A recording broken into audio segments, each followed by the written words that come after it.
আজকে আমি আপনাদের সামনে হাজির হয়ে গেলাম একটা ভর্তার রেসিপি নিয়ে। আর এই ভর্তাটার নাম হচ্ছে বড়লোকি ভর্তা। কখনো কি খেয়েছেন এই ভর্তাটা? আর এই ভর্তাটা কিভাবে বানাতে হয় সেটা জানতে হলে পুরো ভিডিওটা জুড়ে আমার সঙ্গে থাকতে হবে, তবে একটু স্কিপ করা যাবে না। স্কিপ করলে আপনি ভর্তার ফুল রেসিপিটা বুঝতে পারবেন না। তো হ্যালো এভরিওয়ান, আসসালামু আলাইকুম সবাই। এই রেসিপিটার জন্য আমাদের প্রথমেই লাগবে গরুর মাংস।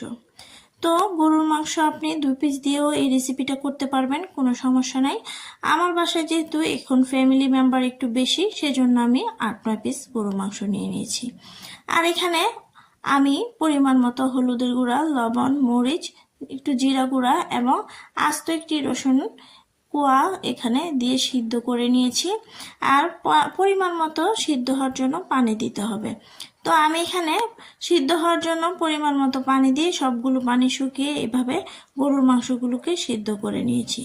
তারপর এখানে আমি কিছু লাল মরিচ তেলে এখানে এরকম চিলি ফ্লেক্স বানিয়ে নিয়েছি।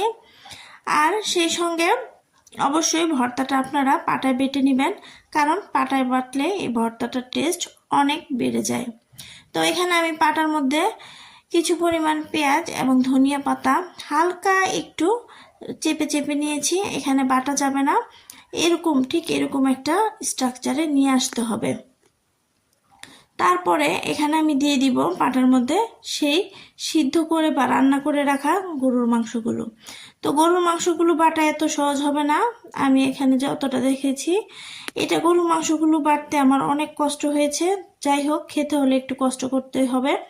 তো আপনারাও আমার মতো কষ্ট করে এভাবে গরুর মাংসগুলোকে একটু বেটে নেবেন।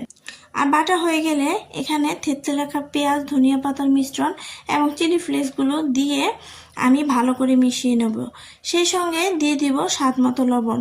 আর অবশ্যই লবণটা একটু চেক করে নেবেন, কারণ মাংস সিদ্ধ করার সময় লবণ দেওয়া হয়েছে। এবং সবার শেষে একটি উপাদান না মিশালেই নয়, সেটা হচ্ছে সরিষার তেল। এখানে পরিমাণ মতো সরিষার তেল দিয়ে দিবেন। আমার রেসিপিটা কেমন লাগলো অবশ্যই জানাবেন। ধন্যবাদ সব।